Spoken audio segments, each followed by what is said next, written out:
Du coup, merci à vous d'être présente ce soir. Peut-être juste pour me présenter. Donc moi, je suis Mathilde Vignet, je suis députée donc, sur la 4e circonscription d'Ille-et-Vilaine. Val d'Anast fait partie de ma circonscription, fait partie des 59 communes de la circonscription, donc c'est tout le sud d'Ille-et-Vilaine en fait. Ce soir, donc, c'est un café-débat qui est consacré à la lutte contre l'évasion fiscale. Alors bon, à première vue, ça fait pas rêver quoi. Parler d'évasion fiscale, on se dit de quoi va-t-on parler compliqué quoi comme sujet. Mais du coup, j'ai pour débattre sur ce sujet, pour en parler, j'ai à mes côtés Stéphane Rouleau, qui est agent des finances publiques, secrétaire de l'Union locale CGT de Rennes. De Redon, pardon, ouais. Et j'ai également donc Charlotte Leduc qui est présente à mes côtés, qui est ancienne députée de la France Insoumise de Moselle. Et vraiment, je te remercie vivement d'être là ce soir, d'avoir traversé la France pour venir jusqu'ici, et puis pour vous dire aussi que le fait que Charlotte n'ait pas été réélue députée aux dernières élections, ça a été pour moi une grande déception, puisque Charlotte est quelqu'un de travailleuse et qui a vraiment apporté sa pierre à l'édifice lors de ces 2 ans de mandat. Donc un peu une incompréhension aussi de la part des électeurs et des électrices. Je me suis dit, enfin une députée qui travaille et elle n'est pas renouvelée, donc voilà. Une déception, mais du coup c'était important pour moi en fait ce café débat on devait le faire avant qu'il y ait la dissolution, et c'était important pour moi de quand même maintenir ce café débat avec Charlotte, qui a travaillé vraiment sur le sujet, puisqu'elle a été rapporteure de la partie évasion fiscale sur les 2 derniers budgets de l'État, et donc elle va pouvoir vous en dire davantage sur l'absence de politique efficace, notamment des macronistes, pour lutter contre l'évasion fiscale. Et puis c'était important aussi de maintenir ce café-débat à ce moment-là, parce qu'on va avoir les débats budgétaires qui vont arriver à l'Assemblée. Et donc, justement, en parlant de ça, le gouvernement de Michel Barnier a présenté un énième budget austéritaire dans lequel il veut économiser 60 milliards d'euros en 2025. Et pendant 7 ans, en fait, les budgets austéritaires de Bruno Le Maire se sont enchaînés les uns après les autres, et pourtant, ça n'a pas aidé à réduire le déficit du pays. Il a atteint 5,5% du PIB en 2023, et il devrait atteindre 6,1% en 2024. Et pour y parvenir, la grande partie des solutions que propose le gouvernement Barnier, c'est la réduction des dépenses, donc à hauteur de 40 milliards d'euros.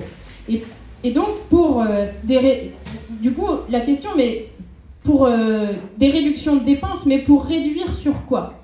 Pour réduire sur l'hôpital public, alors qu'on a déjà partout en France l'hôpital public qui est en souffrance, comme celui de Redon, où depuis des années, pour financer la reconstruction de l'hôpital, c'est la croix et la bannière pour trouver des sous. Pour faire quoi ? Des réductions de dépenses sur l'école publique, alors qu'on ferme déjà sur le département, c'est près de 60 classes qui ont fermé. Sur ma circonscription, c'est une dizaine de classes qui ont fermé. Et donc, voilà, la question, c'est vraiment de se dire, ils veulent faire des dépenses, mais où, quoi ? Sur des secteurs qui sont déjà en crise. Et pour faire des économies, Michel Barnier, il parle aussi d'une augmentation des impôts de 20 milliards. Mais ces hausses d'impôts, dans ces hausses d'impôts, il parle d'une augmentation de la taxe sur la consommation finale d'électricité de près de 40%. Donc c'est une taxe qui se répercute évidemment sur les classes moyennes et populaires, qui ont déjà du mal à se chauffer parce qu'ils vivent dans des passoires thermiques, ou alors ils limitent le thermostat pour faire des économies. Et tout ça pourquoi ? En fait, pour gagner 3 milliards, alors qu'on pourrait récupérer bien plus en taxant les super profits des grandes entreprises et les grandes fortunes françaises. Mais non, pour les plus riches, Alors là, Michel Barnier n'envisage que de leur demander une contribution exceptionnelle pendant 1 ou 2 ans. Et quand il dit ça, il y va avec des pincettes, pour pas trop les vexer. Mais par contre, quand ça concerne la majorité de la population, là, il n'y a pas de souci. Il annonce des mesures sans regarder si ça aura un impact sur les gens ou non. Et donc, cette contribution exceptionnelle, pendant 1 ou 2 ans, combien ça rapporterait ? Eh bien, seulement 2 milliards. Pourtant, on voit que les 500 plus grandes fortunes, elles totalisent 1 228 milliards d'euros, soit 5% de plus qu'en 2023. Ce qu'il ne faut pas oublier, c'est que depuis 7 ans, Emmanuel Macron et Bruno Le Maire demandent aux Français et aux Françaises de faire des efforts pour compenser tous les cadeaux fiscaux qu'ils ont faits aux grandes entreprises et aux plus riches. La suppression de l'impôt sur la fortune a privé l'État de 3 milliards d'euros par an. La baisse du taux d'impôt sur les sociétés, 11,5 milliards. En tout, c'est presque 70 milliards par an qui manquent au budget de l'État en raison de cadeaux fiscaux aux plus riches. Il faut se rappeler que ces cadeaux fiscaux, ils avaient pour but d'améliorer l'attractivité de la France. Si les entreprises payaient moins d'impôts, elles devaient développer massivement leur structure en France. Et résultat, 7 ans plus tard, 2024 marque une année avec le plus de fermetures d'usines que d'ouvertures. Et sur le territoire, je pense par exemple à la fermeture de Fleury-Michon à Plélan-le-Grand, dernièrement les salariés d'Isidis à Gaël, donc la plateforme logistique de Casino, qui a fermé.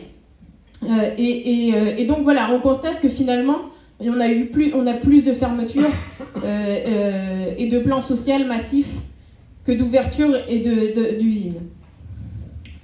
En fait, ce que l'État devrait demander aux grandes fortunes, eh bien, ce n'est pas une participation exceptionnelle, mais c'est une participation à la hauteur de leur fortune, afin que l'impôt en France soit juste et équitable. Aujourd'hui, c'est loin d'être le cas, notamment parce que les grandes entreprises françaises et les plus fortunées pratiquent l'évasion fiscale. Alors, pourtant, vous, comme nous, ici, tous dans cette salle, on reçoit donc par courrier ou par mail notre avis d'imposition à remplir et je pense qu'il ne nous viendrait pas à l'esprit de tricher sur nos revenus tant les sanctions sont dissuasives. Mais pour ces grandes entreprises et ces grands fortunés, eux ont une armée d'avocats, de conseillers dont leur métier est de faire en sorte qu'ils payent le moins d'impôts possible. Ils ont donc les moyens de tricher avec les règles actuelles pour éviter de payer leur juste part d'impôts. En fait, il n'est même pas de question ici d'augmenter les impôts des plus fortunés ou de taxer plus fortement les grandes entreprises. Non, le problème, c'est qu'ils contournent la loi et ils ne contribuent donc même pas en fait, au budget de l'État à la hauteur de leurs revenus. Et alors, qu'ont fait les gouvernements de Macron pour endiguer ce phénomène ? Donc pour aller chercher les 70 milliards manquants au budget de l'État, eh bien rien, ou très peu, ou rien en fait. Mais par contre, Gabriel Attal avait lancé en grande pompe un plan de lutte contre la fraude aux prestations sociales qui représente 4 fois moins de manque à gagner. Pour les retraités, par exemple, les fraudes, elles représentent 0,1% des dépenses. Donc en fait, ils ne s'attaquent pas du tout aux vrais responsables. Et en fait, ils ont rien fait, mais même pire en fait, puisque la Direction Générale des Finances Publiques, donc la DGFiP, qui assure le contrôle fiscal, est l'administration française qui a perdu le plus d'effectifs sur les 30 dernières années. 7 fois plus que dans le reste de la fonction publique. Et pourtant, selon la DGFiP, un seul agent permet de faire rentrer 1,5 million d'euros par an dans les caisses de l'État. Et Charlotte me dit que c'est même plus que ça. Donc peut-être tu y reviendras tout à l'heure. Alors oui, il y a urgence Oui, il y a urgence à agir, puisque nos adversaires politiques ou les médias font parfois des procès de mauvaise intention, soi-disant que le programme du nouveau Front populaire ne serait que des dépenses qui ruineraient le pays. Eh bien, déjà, il faut dire que c'est la Macronie, en fait, qui a fait exploser la dette de la France ces dernières années. Et ensuite, nous souhaitons investir dans les services publics pour nos concitoyens, pour l'éducation, la santé, les services de proximité. En fait, nous, on veut élaborer un budget qui part des besoins de la population et qui ensuite va chercher l'argent là où il est pour rendre tout cela possible. La solution qui est proposée par Michel Barnier est un désastre qui va toucher tout le monde, dans la vie de tous les jours. Moins d'argent pour les collectivités locales, un gel des pensions de retraite. Et là, vraiment, je veux alerter là-dessus, sur le gel des pensions de retraite. En fait, c'est vraiment une aberration. Ça veut dire que de janvier à juillet, ils veulent geler les plus petites retraites pendant l'hiver, là où les charges explosent. Et justement, ces retraités qui ont déjà des petites retraites ne verront pas leur retraite augmenter et feront donc l'impasse, encore une fois, sur le chauffage, faute de moyens. Donc, nous, ce qu'on dit, c'est qu'on peut faire autrement. Et c'est d'ailleurs sur ces questions que Charlotte a travaillé pendant 2 ans à l'Assemblée nationale. Tu étais membre donc, de la Commission des finances, qui est la commission qui examine le budget dans son intégralité. Et tu étais aussi chargée d'élaborer un rapport sur la lutte contre l'évasion fiscale. Ça revient à étudier ce que représente la fraude fiscale. Et c'est d'ailleurs grâce à ton travail qu'on a connaissance d'un grand nombre de chiffres que j'ai évoqués au début dans mon intervention. Et ce rapport, c'est aussi évaluer les politiques publiques qui sont mises en place pour lutter contre l'évasion fiscale et proposer des pistes pour les améliorer. Et donc, tu as produit 2 rapports qui sont ici pour les budgets 2023 et 2024. Et je vais donc te passer la parole pour que tu puisses nous partager les découvertes que tu as faites pendant tes fouilles. Alors, non pas des fouilles archéologiques, mais budgétaires. Et je dis ça parce que de métier, Charlotte n'est pas économiste ou fiscaliste, elle est archéologue. Voilà, donc comme quoi tout le monde, même quand on n'est pas... on n'a pas besoin des spécialistes de la politique pour être député et pour travailler sur des rapports sur l'évasion fiscale. Voilà, donc en tout cas, merci Charlotte d'être là, puis je te laisse la parole pour la suite.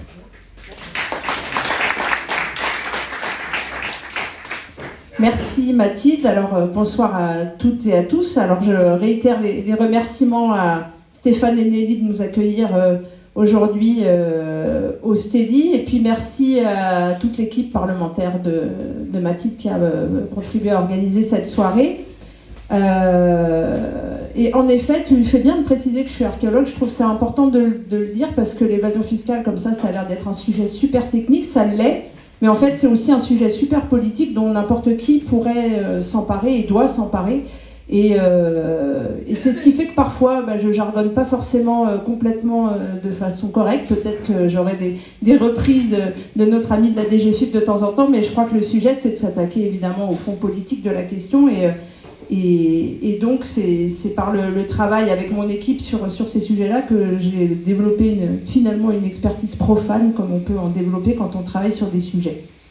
En effet, tu l'as dit, donc moi j'étais à la commission des finances et j'étais en charge d'un rapport sur la lutte contre l'évasion fiscale. Donc l'objet du rapport, c'est vraiment de documenter les moyens que met l'État pour lutter contre l'évasion fiscale. C'est pas un rapport qui va décrire l'évasion fiscale ou déceler des mécanismes ou des montages fiscaux, c'est vraiment pas ça le sujet, c'est vraiment comment on lutte contre l'évasion fiscale et quels moyens on y met dans le cadre de l'examen du budget de l'État.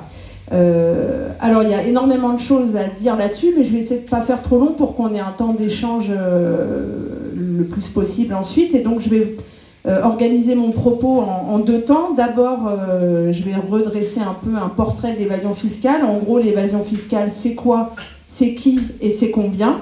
Et j'insisterai beaucoup sur le c'est combien parce que la question du chiffrage est vraiment une question politique sur ce sujet. Et puis dans un deuxième temps, je vous expliquerai en quoi la Macronie ne fait rien, voire favorise l'évasion fiscale par son inaction. Et donc je ne vais pas vous parler de solutions, de recommandations, j'en ai fait plein dans les rapports, ça on pourra en parler dans un deuxième temps. En gros, le fond de mes recommandations, c'est de faire tout ce que ne fait pas la Macronie. Donc ce sera en lecture, en filigrane dans la deuxième partie de mon propos. Donc l'évasion fiscale, c'est quoi, c'est qui et c'est combien? Alors c'est quoi? Je vais d'abord vous lire une définition, vous allez vous dire je ne me suis pas foulée, je l'ai prise sur Wikipédia. Alors, l'évasion fiscale ou l'évitement fiscal, c'est l'évitement légal ou illégal de l'impôt en utilisant des failles du système fiscal d'un État ou en déplaçant tout ou partie d'un patrimoine ou d'une activité vers un autre pays, sans que le citoyen concerné s'expatrie lui-même. Donc il s'agit d'expatrier ses revenus, mais pas de s'expatrier soi-même. L'évasion fiscale est techniquement définie comme l'ensemble des comportements du contribuable qui vise à réduire le montant des prélèvements dont il doit normalement s'acquitter. Donc quand on lit cette définition, qui varie en fonction des administrations d'ailleurs, vous comprenez tout de suite le problème qui est le mélange entre légal et illégal, dans le même terme. La fraude fiscale, c'est clairement quelque chose d'illégal. C'est se soustraire à l'impôt par un moyen illégal. Mais il existe aussi des moyens légaux de réduire, d'amoindrir son impôt, notamment les quantités de niches fiscales qu'il existe. Et pour ces moyens légaux, on va parler de termes dont vous avez probablement entendu parler. On parle d'optimisation fiscale agressive et d'évasion fiscale. Ces termes, ils ne sont pas clairement définis en droit, c'est un problème, parce que ça génère forcément des débats sur quelles pratiques vont être légitimes ou pas, et sur ce que ça va générer comme qu'est-ce qui rentre dans la définition de l'évasion fiscale. Alors j'avais travaillé notamment sur cette question-là, parce que quand même parler d'un sujet sans avoir de définition claire, c'est compliqué. Donc dans mon premier rapport, j'avais travaillé sur cette notion, et donc je prône, mais quand je dis je, c'est évidemment comme beaucoup d'autres, et notamment beaucoup d'ONG qui parlent de ces questions-là, pour une approche qui soit beaucoup plus clarifiée, et qui repose sur ce qu'on appelle le critère de substance économique. Et là, je vais vous faire un peu peur, mais je vais essayer de vulgariser au maximum, en repensant à comme moi, ce que j'en comprenais à l'époque. Quand on parle de substance économique, on parle de présence réelle ou d'activité réelle dans un pays dans lequel on va générer des profits.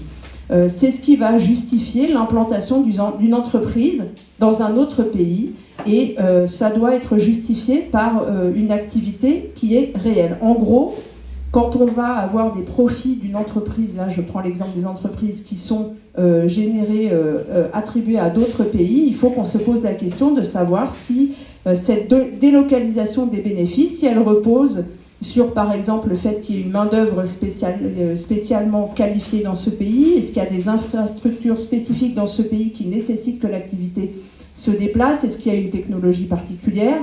Si c'est le cas, alors on a tout à fait le droit de faire ça. Si ce n'est pas le cas, alors il est probable, et c'est généralement le cas, que le fait de délocaliser son profit soit lié uniquement à des raisons fiscales. Et dans ces cas-là, ça doit relever de l'évasion fiscale et elle doit être définie comme illégale et être punie.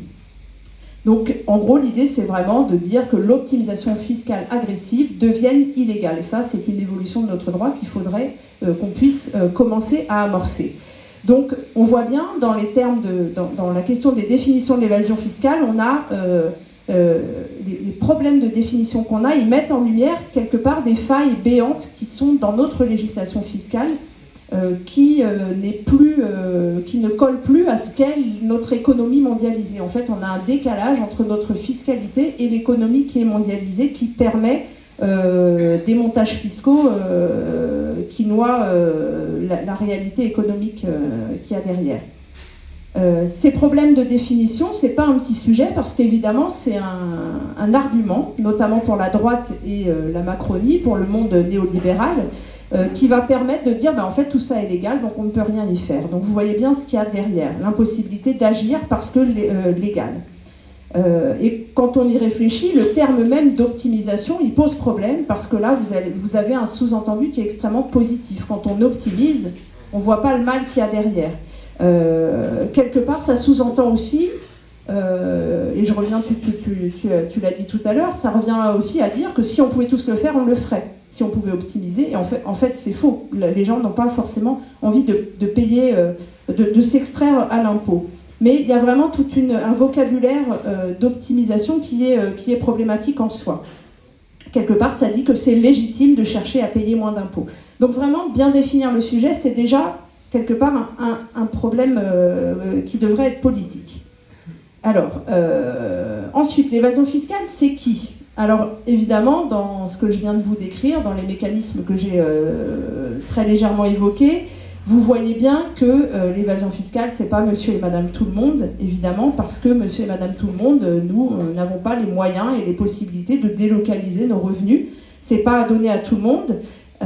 Ça touche seulement une petite partie de la population. En gros, les ultra-riches pour ce qui est des particuliers, et puis les grands groupes et les multinationales pour ce qui est des sociétés. Ce sont eux qui ont les moyens et la possibilité, par la possession de filiales ou de trusts ou de sociétés écrans, de pouvoir délocaliser tout ou partie de leurs revenus dans un pays et de les localiser de façon très maligne dans des pays, comme on dit, à fiscalité avantageuse ou paradis fiscaux.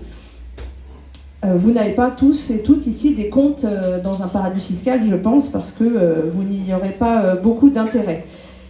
Donc c'est bien important aussi de dire que l'évasion fiscale, c'est une partie de la population qui est clairement identifiée.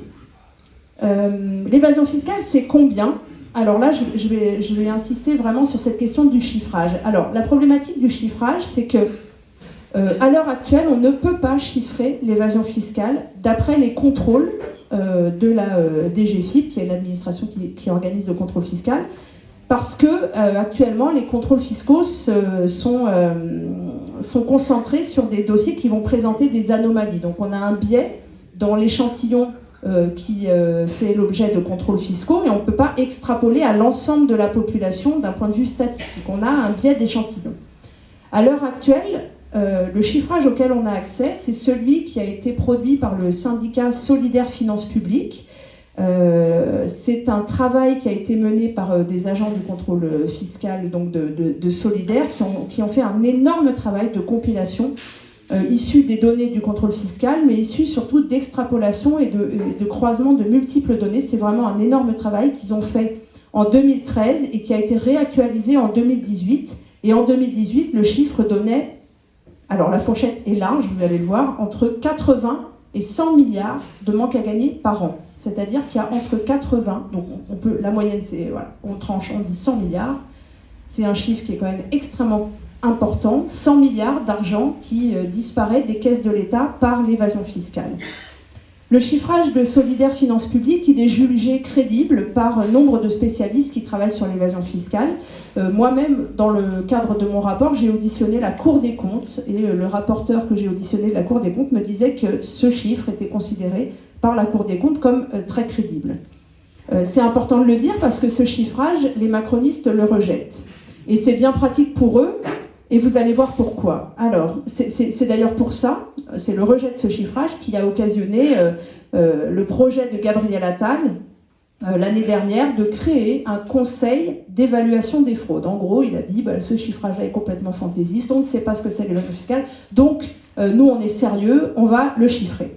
Il faut savoir que Darmanin avait déjà fait le coup en 2018. Il avait lancé l'idée d'un observatoire de la fraude fiscale en tapant du poing sur la table. Maintenant, ce chiffrage, au moment où le chiffrage de Solidaire sortait, il a dit c'est n'importe quoi, je vais le faire. On attend toujours. Le chiffrage n'est jamais arrivé. Et pour celui lancé par Gabriel Attal, le Conseil d'évaluation des fraudes, il s'est réuni pour l'instant une seule fois. Ça fait plus d'1 an que ça dure. Ce conseil, j'y étais. À l'époque, en tant que député rapporteur spécial sur l'évasion fiscale, j'avais réussi à m'y faire inviter. C'était compliqué, c'est quand même le sujet de mon travail, mais ça a été compliqué d'y arriver. C'est une vaste mascarade parce que déjà, c'est un conseil d'évaluation des fraudes. Et donc, c'est une évaluation de la fraude fiscale et de la fraude sociale, le tout bien mélangé.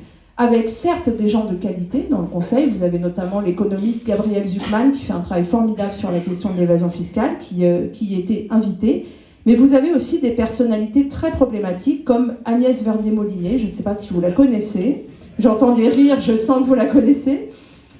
Directrice de l'IFRAP, qui n'a absolument aucune qualification et qui est plutôt connue pour ses positions ultra virulentes dans les médias contre la fonction publique. Donc, juste une petite parenthèse sur la question de la fraude sociale pour que vous ayez en tête des données un peu comparatives. Les ordres de grandeur entre fraude sociale et fraude fiscale sont absolument sans commune mesure et il faut le dire partout. La fraude aux cotisations, qui est déjà une fraude patronale, qui est donc difficile à amalgamer avec la fraude aux prestations. C'est 11 milliards en 2022 selon le Haut Conseil des financements de la protection sociale. La fraude aux prestations de la CAF, c'est de 1 à 3 milliards. C'est le chiffre de la Cour des comptes. Et la fraude aux prestations d'assurance maladie, c'est 3 à 4 milliards. Et la plupart de cette fraude-là vient des professionnels de santé et non pas des usagers. Donc mettre un signe égal entre fraude sociale et fraude fiscale, c'est un projet politique. Et il faut le dire, c'est celui du Rassemblement national et c'est celui de la Macronie.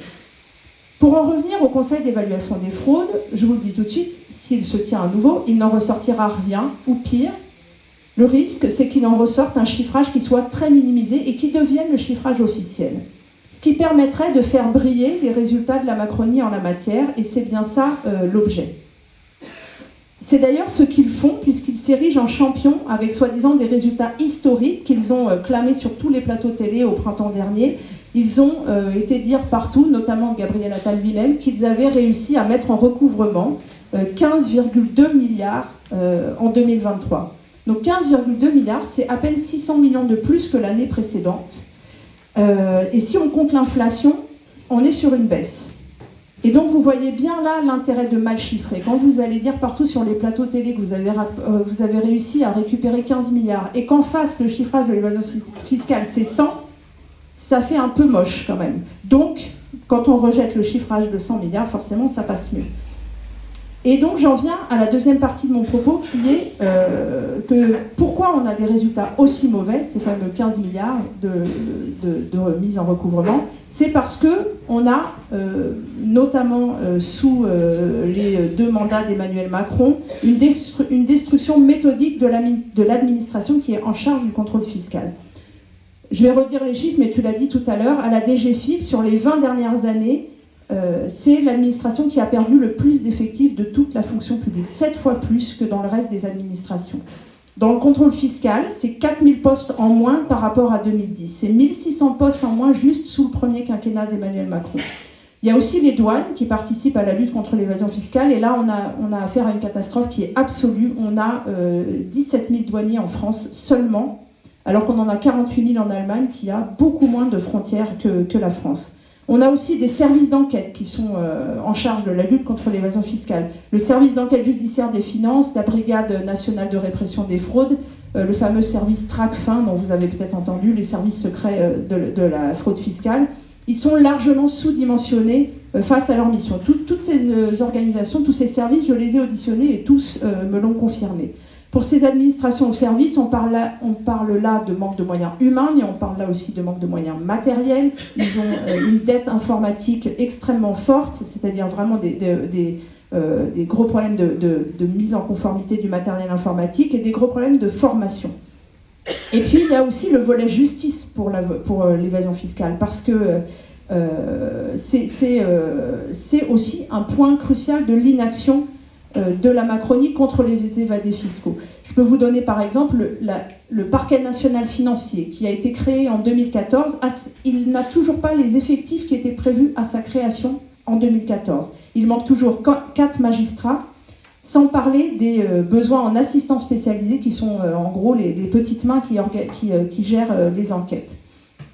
Ces manques de moyens pour la justice, face à des évadés fiscaux qui sont ultra organisés, qui sont épaulés par des intermédiaires qui sont très compétents, qui sont protégés, comme je le disais, par une législation qui est pleine de failles, ça conduit à une véritable injustice avec des fraudeurs qui ne sont jamais punis ou si peu.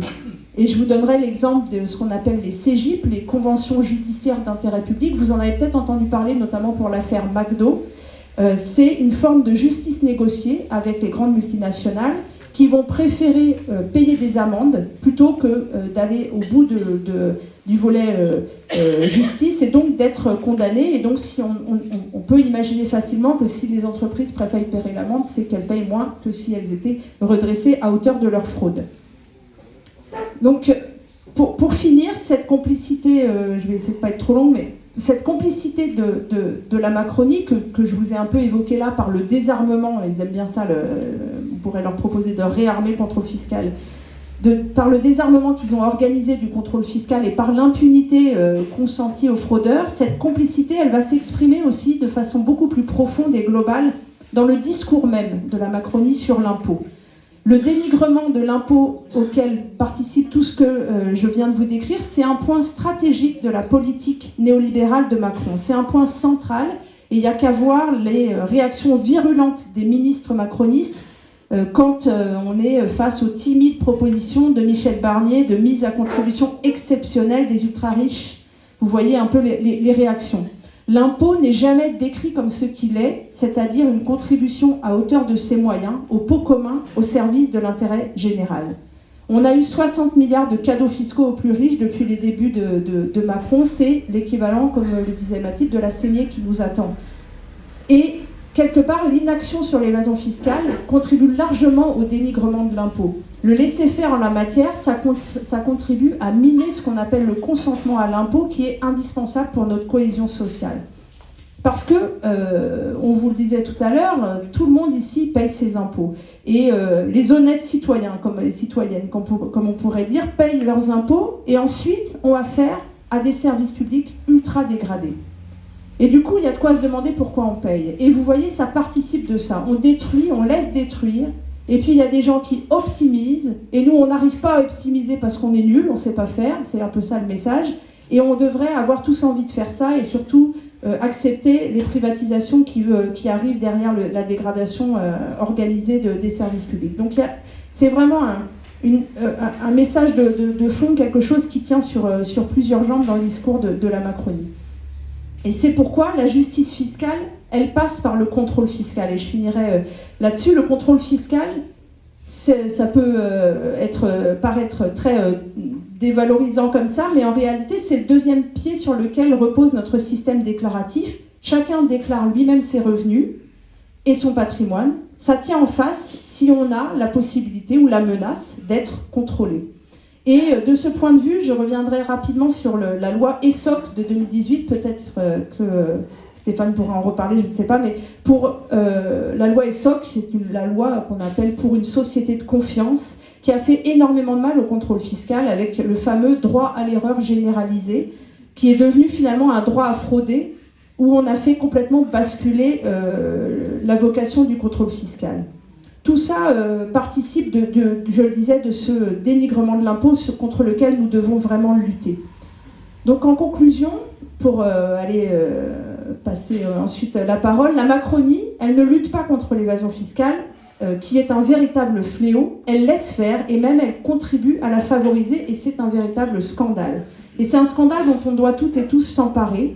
Et ce sera mon mot de conclusion, parce que l'évasion fiscale, c'est vraiment un sujet éminemment politique et il faut absolument qu'on œuvre, nous, citoyennes et citoyens, pour faire en sorte que ça devienne un sujet absolument central et aussi un sujet au sein du nouveau Front populaire.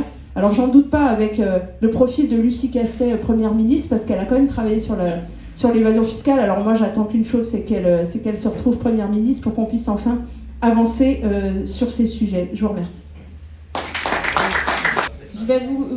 Du coup, je vais passer la parole à Stéphane, qui est agent des finances publiques. Et puis après, on aura vraiment un temps de débat. Bon, c'est un café débat, hein, on est là pour ça. C'est juste qu'il faut qu'on puisse aussi faire tourner la parole. Merci beaucoup, Charlotte, pour cette première présentation. Je pense que ça a beaucoup parlé de du coup la Macronie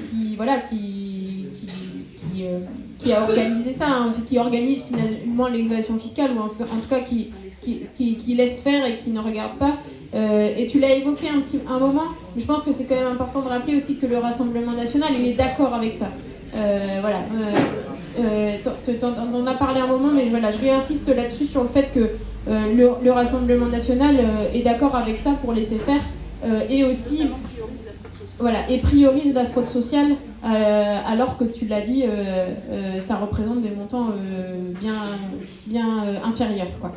Je vais laisser donc maintenant la parole à Stéphane Rouleau qui est agent des finances publiques depuis 33 ans.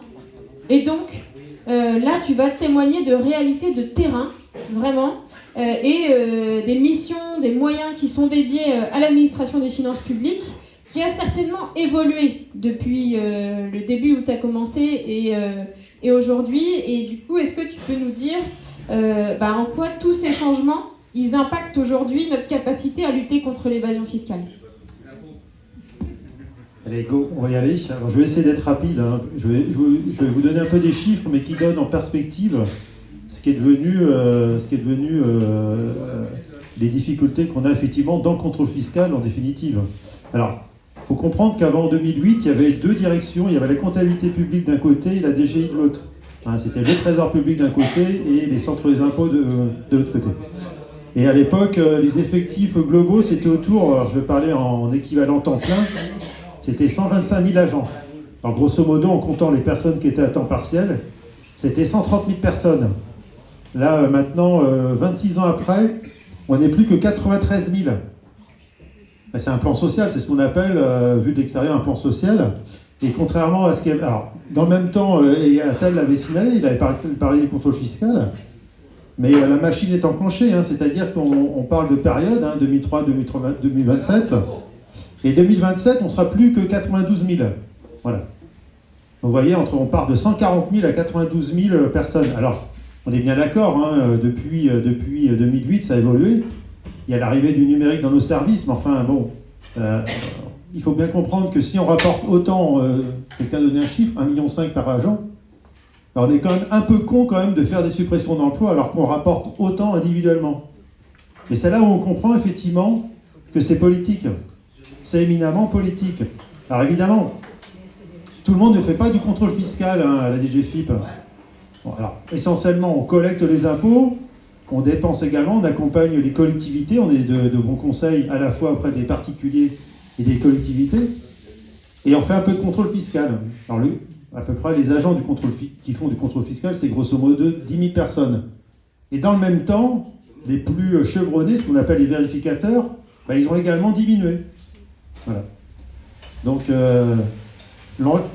alors, il y a d'un côté le volet social, hein, moi en tant que militant syndical, mais évidemment, tout ça, il y a une dimension qui est très politique, parce qu'en même temps, derrière la bataille des chiffres, vu de l'extérieur, on se dit, mais il y a de la fraude, mais alors qu'est-ce qu'ils font réellement? Puisqu'il y a de la fraude, mais ils ne sont pas efficaces. Alors après, on reparle du statut des fonctionnaires, et un chiffre que je ne vous ai pas donné, c'est qu'il y a des contractuels maintenant, c'est-à-dire qu'avant, on n'avait pas de contractuels dans notre administration, maintenant, on est arrivé pratiquement à 4000. Bon, alors, il faut quand même rappeler que l'objet également de la fusion, c'était de faire des économies. C'était avant tout faire des économies comme dans tout autre service public. Voilà, donc vous comprenez qu'effectivement, on peut comprendre les difficultés du contrôle fiscal parce que, oui, on perd 40 000 agents en l'espace de même pas, à peu près en 15 ans. Alors, vous le voyez d'ailleurs, alors, quand on parle du contrôle fiscal, on s'est dit, oui, c'est des mecs super chevronnés qui vont trouver...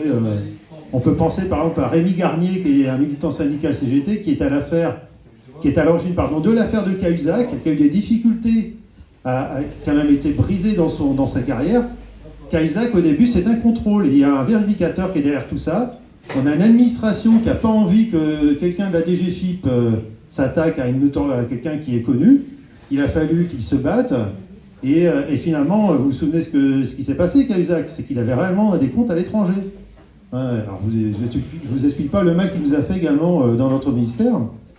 D'ailleurs, l'administration, d'ailleurs, le pauvre collègue avait tellement été, il était en fin de carrière, d'ailleurs, il aurait pu aspirer d'ailleurs à une carrière beaucoup plus, finir davantage au niveau en termes d'échelon, et il est parti dégradé. Hein. D'ailleurs, 5 ou 6 ans après, il a quand même été, il a gagné au niveau du droit administratif, puisqu'il a fait valoir que cette affaire il avait été bridé dans le cadre de cette affaire, puisqu'on considérait qu'il n'y avait pas d'affaire Cahuzac, il a gagné après sa mise en retraite.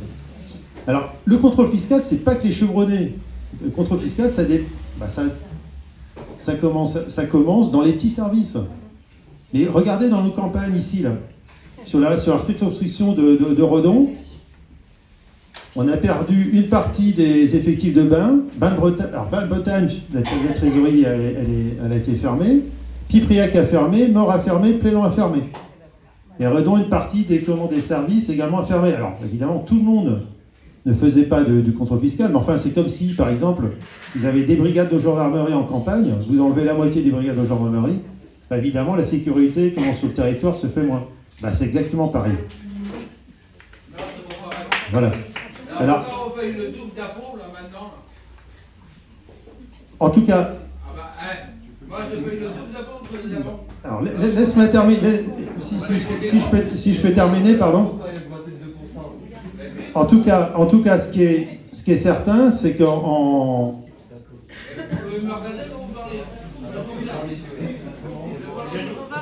On va répondre après, il y aura un temps de questions. En tout cas, ce qui est certain, c'est qu'en faisant en sorte que les services ne se retrouvent pas au niveau humain, bah, effectivement, il arrive un moment où, Charlotte l'a dit, hein, bah, ils s'en sont pas d'ailleurs tant vantés que ça, hein, puisqu'il y a une diminution effectivement des chiffres du contrôle fiscal. Alors, le chiffre 2023 est reparti un peu à la hausse, mais enfin, il faut comprendre qu'également, on était tellement tombé bas qu'on ne pouvait que remonter. Alors, il y a une inquiétude également au niveau du contrôle fiscal. Alors, c'est également la place que peut prendre de l'intelligence artificielle. Alors, je ne sais pas si vous avez entendu parler du data mining. En fait, grosso modo, il y a un gros ordinateur qui brasse toutes les informations et on impose aux équipes, comment je vais dire, qu'une partie de leur programmation se fasse à l'aide de ce qui ressort de l'ordinateur. Ouais, grosso modo. Moi, je voudrais revenir alors, je vais faire un comparatif qui est pas du tout, comment je vais dire, heureux, mais on se souvient quand même des tristes événements qu'il y a pu avoir, notamment du terrorisme qui a pu se passer sur le territoire français, notamment, où des fois les informations on les a, mais si vous n'avez pas d'hommes pour récupérer les informations et les traiter, inévitablement vous passez à côté de beaucoup de choses. Et c'est pareil au niveau de la fraude fiscale. C'est-à-dire qu'on est en capacité d'avoir un certain nombre d'informations parce que... c'est quoi ça? Tout. Vous croyez du vent, là? Tout. Alors on va dire que tout n'est quand même pas noir, parce qu'en même temps, il y a des échanges. Il y a des échanges avec les autres pays, au niveau de la douane, il y a des échanges, donc on reçoit beaucoup d'informations, mais on est tous d'accord que s'il n'y a pas des agents derrière pour examiner les informations, ça va être dur d'avoir un contrôle fiscal de qualité. Voilà. Donc, alors au niveau des chiffres, les chiffres qui avaient été donnés les chiffres qui avaient été donnés à l'époque par les camarades du syndicat de Solidaires, nous, la CGT, on ne peut que se raccrocher à ces chiffres. De l'autre côté également, oui, alors nous, on estime qu'effectivement, c'est entre 80 et 100 milliards d'euros. Alors, on pourra dire, alors évidemment, quand on sort ces chiffres, ça y est, on se fait traiter de marxistes, enfin, je ne sais pas, ou de gens un peu rêveurs. Moi, j'aimerais quand même donner d'autres chiffres. Et ça, c'est pas que nous, hein, c'est des chiffres qui viennent d'Oxfam, et c'est la même attaque qui reprend. Estimation base des fraudes aux recettes publiques, en France, 80 milliards d'euros. Haute, 120 milliards d'euros. Alors, je pense qu'on peut intégrer la fraude sociale. Mais dans tous les pays occidentaux, c'est la même chose. C'est-à-dire que vous avez en Allemagne, c'est entre 125 et 165 milliards d'euros. Et aux États-Unis, bien que parfois ils fassent des lois qui sont intéressantes, on est autour de 700 milliards de dollars. Là, on en parle en dollars de fraude. Donc le phénomène, alors moi je voudrais bien qu'on parle de la France, puisqu'on nous dit que c'est impossible, il faut qu'on soit un pays qui fasse venir les étrangers, et que c'est impossible de demander davantage aux entreprises.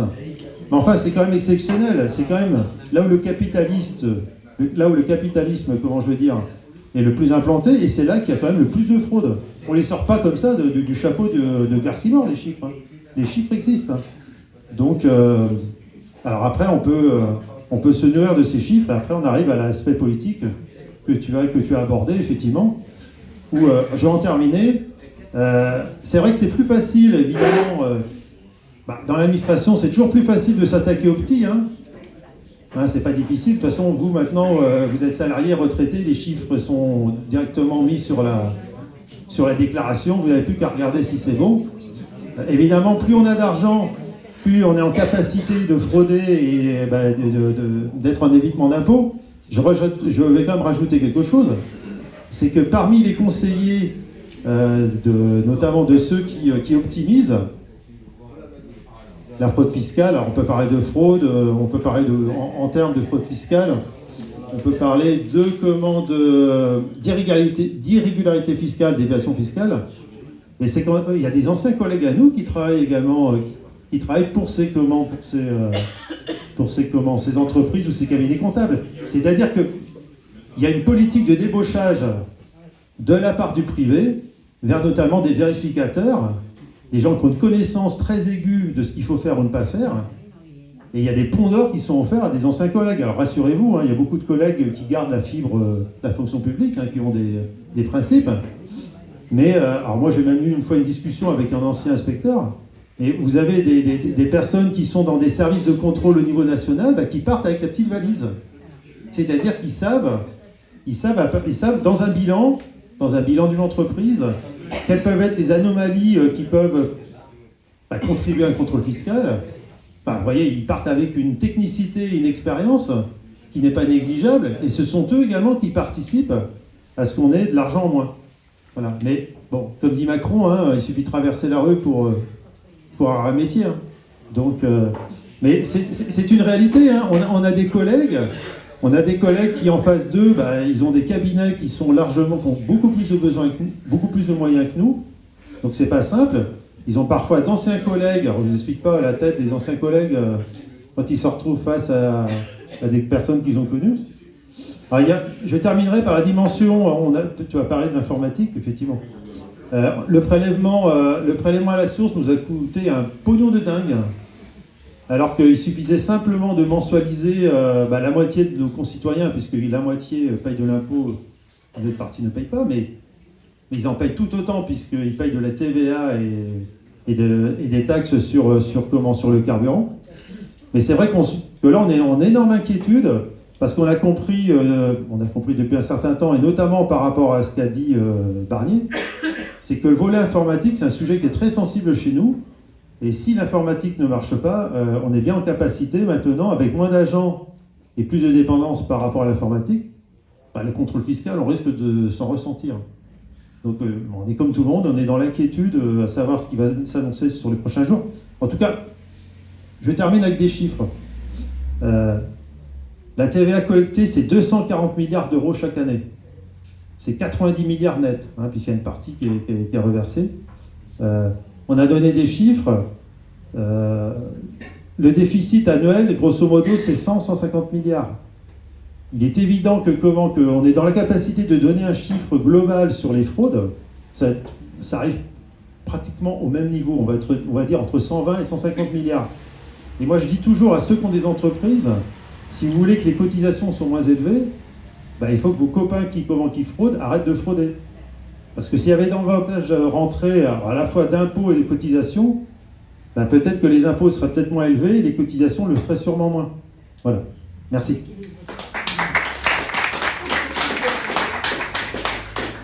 Merci beaucoup Stéphane. Moi je retiendrai une chose que tu as dit, c'est aussi Charlotte, je pense qu'on l'a un peu tous dit, c'est le fait que finalement on s'attaque toujours aux plus petits pour régler un problème qui n'est pas de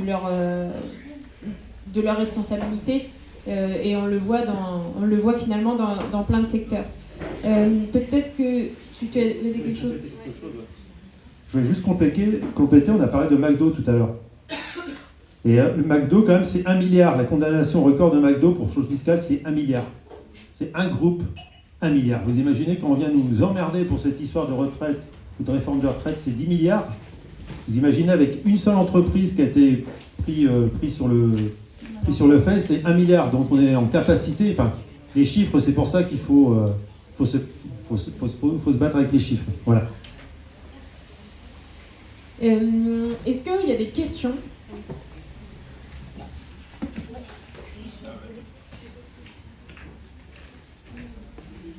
Je ne sais pas si vous avez entendu parler des cabinets McKinsey qui ont géré la crise sanitaire en France. Et donc, alors eux travaillent en Amérique. Et donc finalement, ils ont, apparemment, on ne paye pas d'impôts en France. Et ils ont prélevé quand même pas mal de fonds publics. Je crois que c'est des millions d'euros. Hein. Je n'ai pas les chiffres en tête. Mais bon, qu'est-ce que vous en savez de tout ça? Qu'est-ce que vous répondez de tout ça? Puisqu'il y a quand même bien à l'État, enfin au niveau de l'État, il y a quand même bien tous les fonctionnaires qui sont là ont un rôle à jouer dans le gouvernement. Et donc, comment se fait-il qu'on a fait appel à ces cabinets de conseil? Parce que chaque fonctionnaire a bien son rôle de gouverner, et donc finalement, pourquoi on a fait appel à ces cabinets? On va prendre deux, trois questions. Est-ce que vous pouvez citer des entreprises, des particuliers vraiment fraude? Est-ce que vous pouvez donner des noms?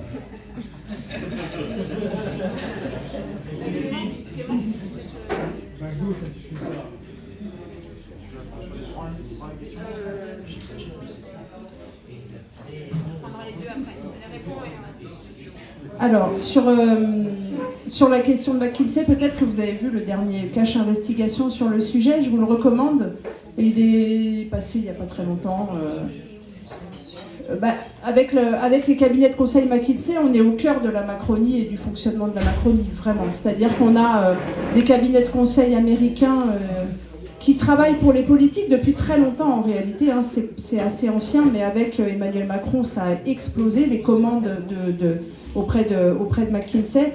Alors on a plusieurs niveaux de scandale dans l'affaire McKinsey. On a le fait que McKinsey en fait a travaillé à la création de la candidature d'Emmanuel Macron à la présidentielle de 2017, et ils ont travaillé gratuitement. Ils ont fait ce qu'on appelle du pro bono, c'est-à-dire qu'ils ont mis à disposition du candidat Emmanuel Macron l'intégralité de leur structure et de leur capacité de travail, ce qui n'est pas rien. En échange, et c'est ça qui a révélé le scandale, en échange de quand Emmanuel Macron devient président, il fait plein de commandes au cabinet McKinsey pour travailler pour les différents ministères. Donc McKinsey a fourni plein d'études à des ministères, et si vous vous renseignez un peu là-dessus, vous avez notamment, ils ont fourni un travail pour l'éducation nationale pour un rapport sur l'évolution du métier d'enseignant, par exemple, où les spécialistes en sciences de l'éducation et les enseignants eux-mêmes se sont étouffés en lisant la qualité médiocre du rapport, et pour ça, ils ont été payés plusieurs centaines de milliers d'euros. Donc il y a plusieurs niveaux de scandale, et l'apothéose du scandale, c'est qu'en plus, McKinsey a généré des bénéfices énormes par des ministères, par le président de la République, organisé tout ça, et n'a payé 0 impôt sur les sociétés parce qu'ils arrivent à délocaliser leurs bénéfices. Donc on est vraiment sur un scandale. Donc ça, hop, name and shame, je réponds, voilà, McKinsey, vous en avez déjà un pour participer à votre réponse. Mais l'affaire McKinsey, quand je dis que c'est au cœur de la Macronie, vous voyez bien pourquoi les gouvernements Macron et Emmanuel Macron ne font rien pour lutter contre l'évasion fiscale, parce que c'est les copains en fait. C'est les copains. La plupart des gens qui font de la fraude fiscale, ce sont les très grosses entreprises. Et l'argument qui est donné par la Macronie pour surtout ne rien faire, un des arguments, j'en ai donné plusieurs, mais c'est cette question d'attractivité de ces gens qui font. Vous comprenez, Bernard Arnault, hop, cadeau, un deuxième. Vous vous en doutiez que j'allais sortir celui-là, génère beaucoup d'emplois sur le territoire, etc. Vous avez toujours cette question d'attractivité. Il faut savoir aussi que M. Fabius, qui fait partie du Conseil constitutionnel quand même, a son fils qui travaille chez McKinsey. Mais je pense qu'il faudrait décortiquer un peu les profils. Hein. On a eu l'affaire Cahuzac aussi. Il y a aussi toutes les grandes avancées sur les questions d'évasion fiscale viennent par des scandales. Les LuxLeaks, les Panama Papers et compagnie. À chaque fois qu'il y a des scandales qui sortent, vous avez des noms de personnalités politiques, de personnalités artistiques, de gens de très grande fortune, mais aussi de personnalités politiques. Et vous voyez bien là que tout le monde, tout ce joli monde baigne dans le même bain et qu'il est compliqué d'imaginer que ça puisse avancer, sauf si on a un changement de gouvernement. Je vais répondre pour pouvoir faire tourner la parole aussi. La deuxième question que vous aviez, c'était des noms, c'est ça? Des noms, en fait, moi je n'ai pas travaillé sur ce sujet, hein. Moi je ne suis pas vérificatrice et je ne suis pas contrôleuse fiscale, donc je ne peux pas vous donner des noms, mais en réalité, l'évasion fiscale, elle va se nicher partout où elle peut. En fait, c'est vraiment un système, c'est quelque chose de systémique, et toutes les multinationales, je pense ne pas me tromper en pouvant dire que je pense que la plupart, l'intégralité des multinationales pratiquent l'évasion fiscale par l'optimisation fiscale agressive, parce que c'est possible et que l'objectif d'une multinationale, c'est de faire du profit, point barre. Donc elle va trouver tous les moyens possibles pour faire du profit. Et à partir du moment où vous avez des entreprises qui ont des filiales dans des paradis fiscaux, vous êtes à peu près sûr à 100% que vous avez là de l'évasion fiscale qui se niche. Et je peux vous donner d'autres noms sur lesquels pourra peut-être rebondir Mathilde, parce qu'elle a été bien au fait de ce genre de choses. Mais Lactalis, les éleveurs actuellement croulent sous l'impossibilité de vendre leur lait à un prix correct, et on a Lactalis qui fait de l'évasion fiscale et qui va probablement être condamné bientôt.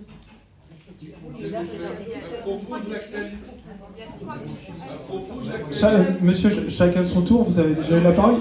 Il y a d'autres questions aussi.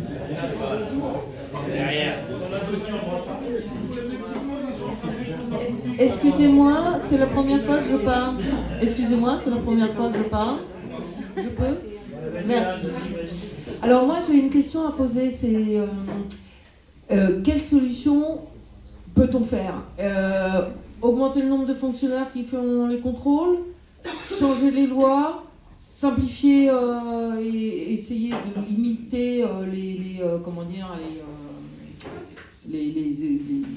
je sais pas comment on appelle ça, toutes les biais dans lesquels on peut se mettre pour payer moins.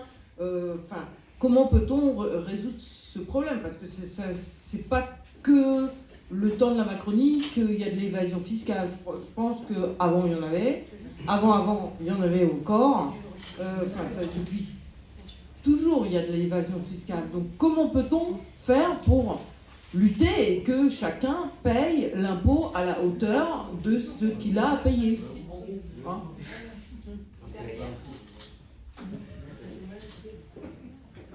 Merci pour vos interventions. Je trouve que c'est un sujet super intéressant que vous abordez avec l'évasion fiscale, parce que pour moi, c'est un des fondamentaux de la démocratie. L'évasion fiscale, il n'y a rien de pire, ça sape la démocratie. Vraiment, ça sape la contribution de chaque citoyen.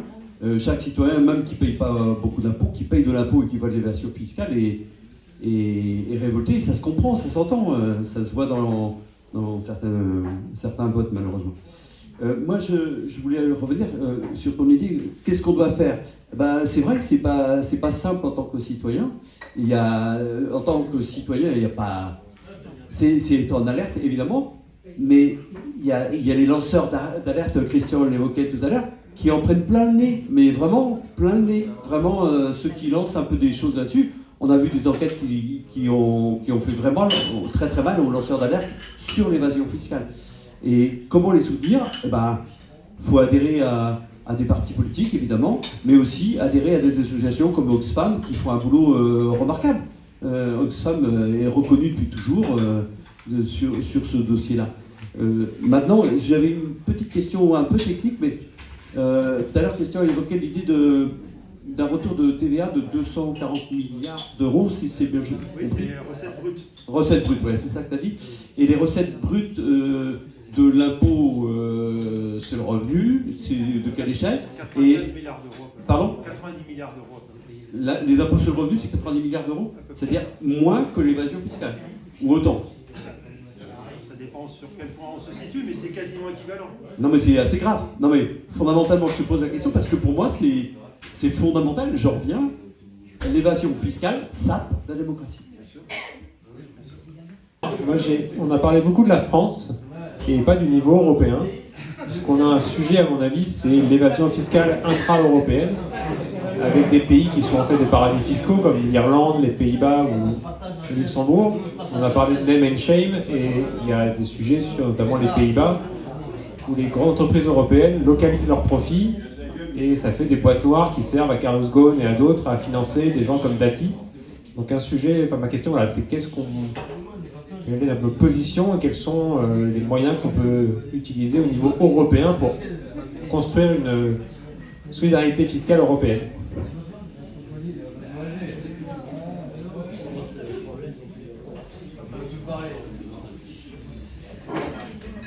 Je voulais déjà répondre par rapport à l'interrogation sur les cabinets qui sont autour de Macron. Il faut quand même pas oublier, c'est qu'au niveau des ministères, je parlais de la centrale à Percy, mais c'est un véritable combat de la part des fonctionnaires qui ont le sens de ce qu'est la fonction publique. Ils ont autour d'eux des rapaces. Et ces gens-là sont de plus en plus isolés. C'est-à-dire qu'ils se font littéralement, quand il y a des discussions et des prises de décision, ils sont plutôt mis à l'écart. En plus, autour d'eux, ils ont de plus en plus même des gens qui sont autour d'eux qui sont contractuels à la fonction publique, mais des sortes des gens qui viennent de l'ENA. Vous avez bien vu ce que c'est quand même la Macronie. Alors, j'ai rien contre Macron en particulier, mais enfin, il y a quand même une explosion quand même de ces passages du privé au public de la part de gens qui ont fait l'ENA ou les écoles de commerce et les grandes écoles. C'est quand même extraordinaire, hein, des gens qui se baladent. Et après, nous, on parle de déontologie dans notre administration. Ce sont des gens qui, à un moment donné, vont imposer leur manière de concevoir la politique et la vie en société, hein, la République, à des personnes qui travaillent dans une fonction publique depuis un certain temps. Et donc, à un moment donné, ces gens-là se trouvent isolés, donc ils n'ont plus, la voix au chapitre sur que décider ou pas, ou je ne sais quoi. Donc, inévitablement, là, vous avez des choix budgétaires. Alors, il y a des propositions qui se font sur des choix budgétaires qui se font au détriment du bon sens, hein, tout simplement. Hein. C'est uniquement ça. Donc, ce sont les conseils qui viennent. Alors, eux, ils viennent avec une autre idéologie. Hein. Elle n'est pas celle que je partage. Hein, mais ça, malheureusement, il faut bien comprendre. Et c'est la même chose sur d'autres sujets que sur l'hôpital et tout. On a fait le procès de l'ENA. On nous a dit, oui, à l'ENA, il y a des gens qui, finalement, sont... il faut arrêter. Oui, effectivement, il y en a qui ont été, vaincus par le capitalisme, qui ont été, corrompus. Et il y a des gens qui sont sortis et qui sortaient et qui avaient la conviction et qui essayaient de faire en sorte que les administrations fonctionnent pour tout le monde. Maintenant, il n'y a plus d'ENA, donc maintenant, c'est ceux qui viennent de décision, maintenant, ils viennent, on ne sait pas d'où, hein, ce sont des contractuels et tout. Donc évidemment, c'est difficile, il faut que ça change, tout simplement. Il faut qu'il y ait une autre manière de faire la politique. On parle du contrôle fiscal, mais moi je vais également parler sur tous les territoires, il y a de la fraude. Autour de vous, il y a de la fraude. Je ne veux pas incriminer le bar, hein, c'est pas ça. Mais il faut comprendre qu'effectivement, je peux comprendre la colère des citoyens. Quelqu'un qui est honnête, un artisan qui est honnête, quelqu'un qui essaie de s'en sortir, mais la fraude c'est terrible. Parce que quand vous avez un entrepreneur à côté de lui qui fraude, qu'est-ce qu'il fait ? Il met en malaise, il met en péril l'activité de celui qui est honnête. On m'a demandé des noms, je vais quand même citer un nom quand même connu. Il y a quelqu'un qui a fait de la fraude au niveau social, c'est M. Cardinal. Je ne veux pas vous rappeler ce qui s'est passé dans le coin. Bon, j'ai rien contre M. Cardinal, mais bon, c'est arrivé. Hein. Voilà. Mais il faut bien comprendre que la fraude fiscale, c'est à la fois ce qui se passe loin de nous et ce qui peut se passer aux Antilles ou ailleurs, mais il y a également sur les territoires.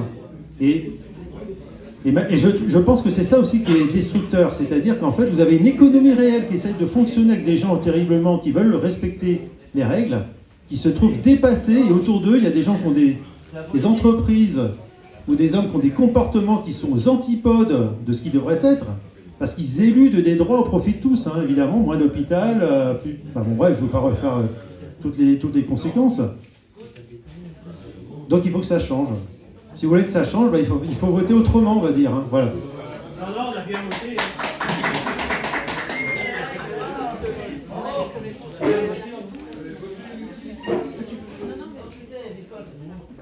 Je vais essayer de reprendre quelques questions qui ont été posées. Donc, il y a eu la question des solutions. Alors, les solutions, en effet, vous les avez déjà évoquées vous-même. Et évidemment, remettre des agents dans le contrôle fiscal, c'est absolument essentiel. Et ça répond aussi un peu à la question de monsieur qui a vécu de façon très injuste son propre contrôle fiscal. Et moi, je le redis, je l'entends complètement dans la mesure où les plus gros fraudeurs ne sont pas contrôlés. Et sur la question notamment de pourquoi c'est compliqué de contrôler une entreprise comme Lactalis ou une grosse multinationale qui fait de la fraude fiscale, c'est parce qu'il s'agit d'un dossier qui est complexe comparé à un dossier... Non mais, je vous réponds monsieur, je vous explique que un dossier comme celui de Lactalis, ça va demander beaucoup d'agents, ça va demander beaucoup de travail. Il faut qu'on permette à ces agents de faire ce travail-là. Mais bien sûr qu'il faut le faire. Moi, c'est le cœur de mon intervention. C'est la priorité, elle est là. La priorité, elle n'est pas d'aller vous contrôler vous. La priorité, elle est d'aller contrôler les grandes multinationales. Pour des raisons budgétaires, évidemment, parce que les sommes qui sont fraudées sont énormes et qu'on a un problème budgétaire dans le pays. Et pour des raisons de justice, qu'il est intolérable que les plus forts puissent échapper à la loi alors que les plus faibles, ils sont confrontés tous les jours. C'est une question de justice. La question... réagissent à ce que vous dites. Eh bien, là, ça revient à une des questions qui a été posée sur que faire. Alors d'abord, il y a des solutions qui existent. Là, je vais vous parler du point de vue de l'action publique. Donc, il y a évidemment remettre en masse du contrôle fiscal. Il y a évidemment changer la loi. Je vous le disais, en fait, notre loi n'est pas adaptée à l'économie mondialisée, à la possibilité d'avoir affaire à des sociétés écrans, à des filiales qui sont dans des paradis fiscaux. On a un problème déjà, je vais vous en citer quelques-uns, parce qu'en fait, des choses à faire et des solutions, il y en a plein, à différents niveaux de difficulté. Il y a par exemple revoir la liste des paradis fiscaux. Sur la liste des paradis fiscaux, qu'on appelle la liste noire, il y a 16 pays dont vous connaissez même pas l'existence. Moi j'ai découvert des pays, alors c'est rigolo, ça fait des points au Scrabble ou des points en soirée peut-être, mais ça ne nous fait pas avancer beaucoup sur la question. On a quand même en Europe des paradis fiscaux. Je pense au Luxembourg, je suis en Moselle, je suis bien placée pour le savoir. Je pense à Chypre, je pense aux Pays-Bas, je pense à l'Irlande. On a des paradis fiscaux qui doivent impérativement apparaître sur la liste. Apparaître sur la liste des paradis fiscaux, ça veut dire qu'on a des sanctions économiques, commerciales, qui font qu'on a un moyen de pression sur ces pays. C'est une première chose à laquelle on pourrait arriver. On a la possibilité de changer la loi au niveau qui là va demander en effet des accords européens ou des accords au niveau mondial. Là je réponds aussi un peu à votre question monsieur, qui est en effet un des arguments notamment pour nous opposer qu'on ne peut rien faire contre l'évasion fiscale, c'est souvent de nous dire si on ne fait rien au niveau européen on n'y arrivera pas. C'est pas faux, mais c'est pas vrai non plus. C'est-à-dire qu'il y a des choses qu'on peut amorcer au niveau européen à ce qu'on appelle en coopération renforcée, c'est-à-dire à 9 pays. Moi, je suis à peu près persuadée qu'à l'heure actuelle, dans l'Union européenne, étant donné l'état des budgets des différents pays, qu'on peut trouver 9 pays avec lesquels on peut s'entendre pour faire des grandes avancées sur le sujet.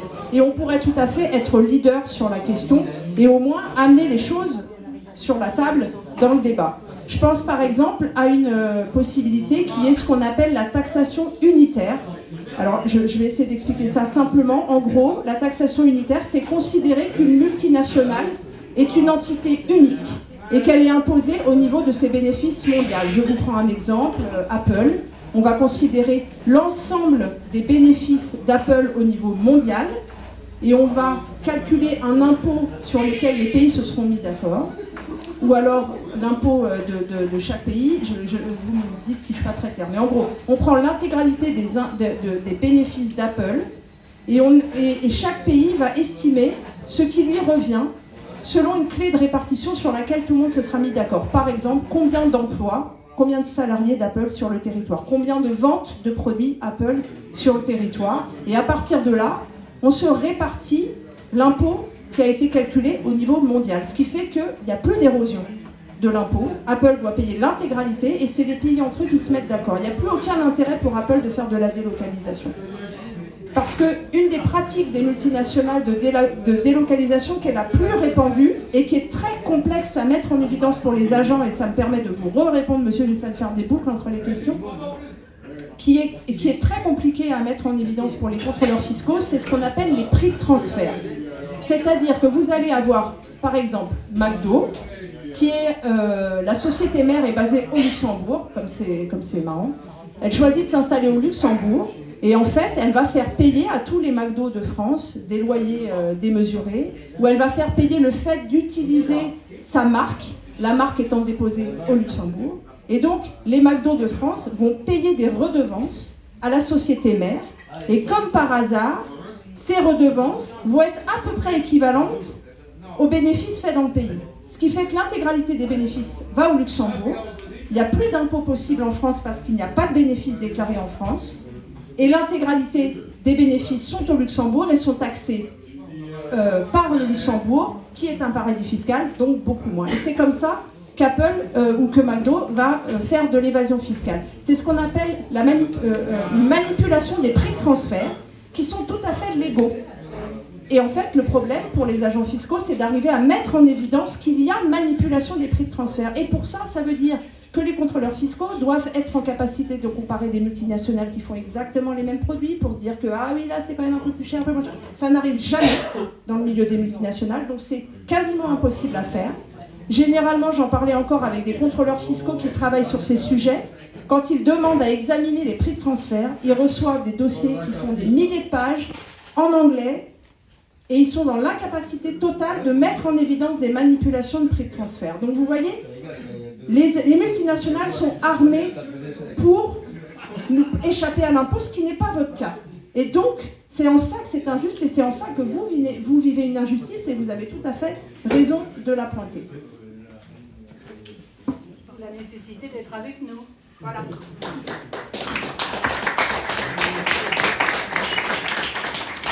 Et j'ajouterais aussi, il y a le volet comment on lutte contre l'évasion fiscale et comment aussi on met en place des mécanismes qui font qu'on limite aussi les super profits, les marges excessives des grandes entreprises. Voilà, parce qu'on parlait de Lactalis. Donc du coup, forcément, ça me fait penser à l'agro-industrie, à la grande distribution, etc.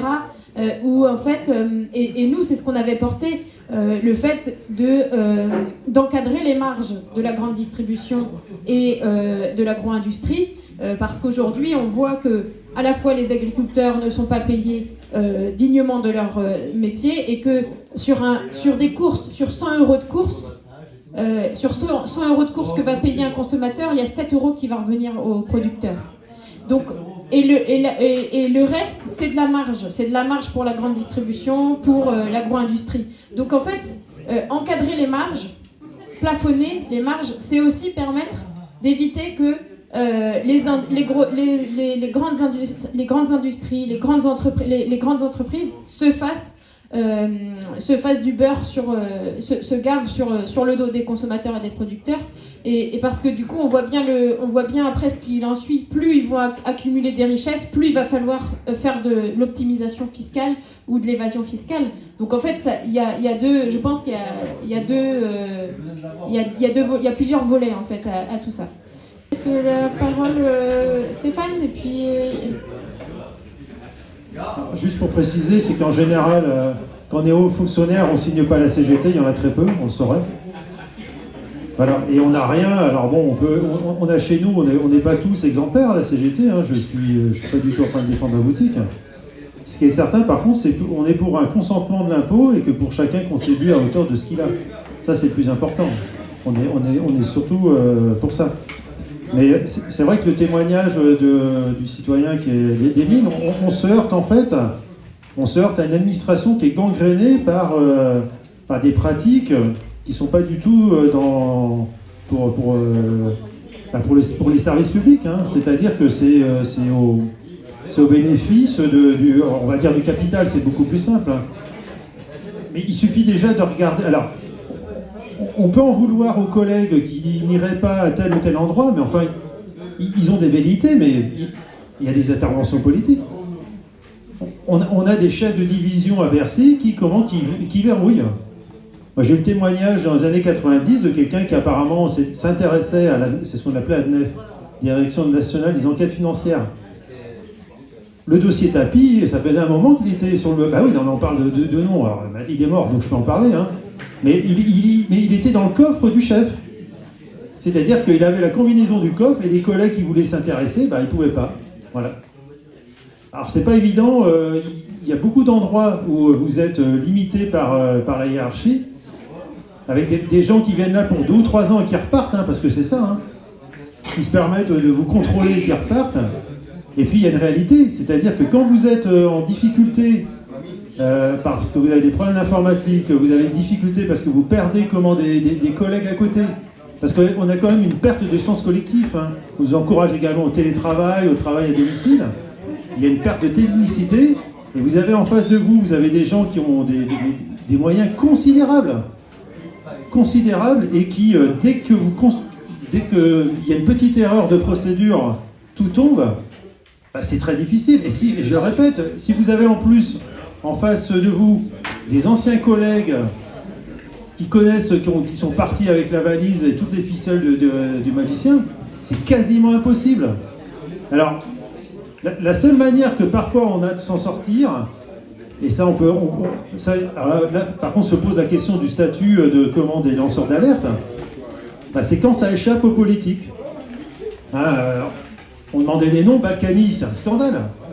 Le système Balkany, combien de temps il a tenu, je veux dire. Je suis persuadé qu'il y a des collègues, alors là on ne parle pas de fraude fiscale par rapport à une entreprise, hein. On parle de la fraude fiscale au niveau au niveau personnel, des montages financiers des SCI, donc on est élu de l'impôt sur le revenu. Il y a des collègues, ça devait faire longtemps qu'ils devaient être sur la grille de départ, mais si on ne vous donne pas le top départ, on ne part pas, hein. Donc je pense que c'est très difficile, hein. On est beaucoup. Je pense qu'on est quand même une administration, on essaye de travailler avec... on a de la conscience professionnelle. Bon, le directeur, on avait une réunion tout à l'heure, il nous le rappelait. Mais il faut qu'on ait les moyens. Il faut également qu'on ne soit pas alors, on n'a pas parlé, mais se pose maintenant la question du statut du fonctionnaire. Mais il y a derrière quoi tout ça? Bah oui, si vous n'avez pas l'indépendance, parce que vous êtes quand même en capacité, quand vous n'êtes pas d'accord, quand même de vous défendre, et si vous dépendez complètement de l'autorité hiérarchique, mais je parle même du point de vue de l'emploi, je ne parle pas d'insuffisance professionnelle, hein, c'est pas ça, ou des gens qui trichent chez nous. Et quand vous êtes en plus, on sait comment ça se passe dans le privé, et si en plus vous n'avez plus du tout de statut, bah, je peux vous dire que là, par contre, la fraude fiscale, on pourra encore en parler dans 10 ou 15 ans. Hein. Ça sera terminé. Hein. Et casser le statut de la fonction publique, et là c'est pour tous les métiers, hein. Je ne parle pas de tous des métiers uniquement chez moi, mais c'est également valable dans la fonction publique territoriale et sur d'autres endroits. Quand vous décidez, ça m'est arrivé moi, quand un chef me dit tiens vous ferez ça à rouleau. Non, je ne le ferai pas. Pourquoi? Bah, j'ai argumenté, et puis il a bien compris que mon argument était valable. Et si vous tombez comme dans une entreprise, où on essaye de vous coincer dès la petite erreur, on vous pousse à bout, parce que c'est souvent ça. Rémi Garnier, on l'a poussé à bout, hein. Et on est dans l'administration, sur un dossier qui était sensible. Et ben, ça risque de se répéter à l'envi. Et c'est pas innocent aussi que le statut de la fonction publique est touché. C'est pas qu'une question d'économie. C'est aussi touché à la manière dont nous on voit comment on doit servir et ce qui nous protège. J'ai des obligations, on a des obligations envers moi. J'ai des obligations envers toutes les personnes. C'est-à-dire que même si des fois je ne suis pas tout à fait d'accord avec une loi qu'on me dit d'appliquer, je l'applique. Par contre, quand on travaille, il est hors de question de créer des inégalités entre citoyens, bien qu'il y a la loi. Mais le statut de la fonction publique, c'est vraiment quelque chose... Le capital, lui, c'est un peu le dernier verrou, c'est un peu comme les sécu, hein. C'est la même chose en fait.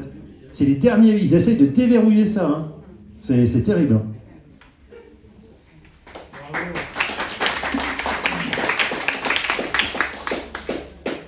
Je vais essayer de reprendre les questions. Il y a eu la question de la complicité des banques. Je ne sais plus qui a posé la question. Là aussi, il y a beaucoup de choses à faire. C'est en effet un très gros intermédiaire. Alors, il y a eu beaucoup d'avancées sur la question des banques, notamment avec la levée du secret bancaire. Avant, une des grosses méthodes d'évasion fiscale dans les années 90, peut-être, je dirais, c'était le secret bancaire suisse. Donc c'était vraiment l'évasion où on avait des gens qui partaient avec des mallettes de billets et qui allaient planquer ça dans les banques suisses. Maintenant, ce qu'il faut savoir aussi, alors ça peut paraître un peu déprimant, mais en gros, dès qu'on arrive à mettre fin à certaines pratiques. Le système s'adapte très très vite et on a toujours un train de retard, mais on n'est plus dans le transport de mallettes pleines de billets en Suisse, notamment parce qu'on a réussi à avancer collectivement avec l'ensemble des pays concernés sur la levée du secret bancaire, ce qui prouve qu'on peut avoir des avancées. Et ça, c'est un message aussi qu'il faut donner ce soir, c'est-à-dire que c'est une question de volonté politique, et quand on a la volonté politique, quand il a été question les premières fois de lever le secret bancaire, c'était totalement impossible. Il y a eu une levée de bouclier énorme, on allait faire s'effondrer le système bancaire, etc. Au final, on a réussi à le faire. Donc, il faut garder à l'idée qu'on peut le faire sur... les banques sont encore et toujours des intermédiaires qui permettent l'évasion fiscale par différents procédés. Moi, je me suis attaquée à un procédé quand j'étais députée. J'espère que la proposition de loi va continuer parce que c'était juste avant la dissolution, malheureusement. Mais comme quoi, c'est aussi une question de volonté politique sur une pratique qui est liée à l'arbitrage des dividendes pour faire très très... Vous en avez peut-être entendu parler, c'est les affaires des cum-cum-cum-ex. Et en gros, c'est les actionnaires étrangers qui possèdent des actions en France et au moment où on va leur verser leurs dividendes, c'est une fois par an généralement, on verse les dividendes et à ce moment-là vous payez un impôt, la fameuse flat tax qui est déjà très réduite, mais même si c'est réduit, c'est jamais assez réduit pour les actionnaires, comme ils ne veulent pas payer ces impôts, ils refilent leurs actions à des banques.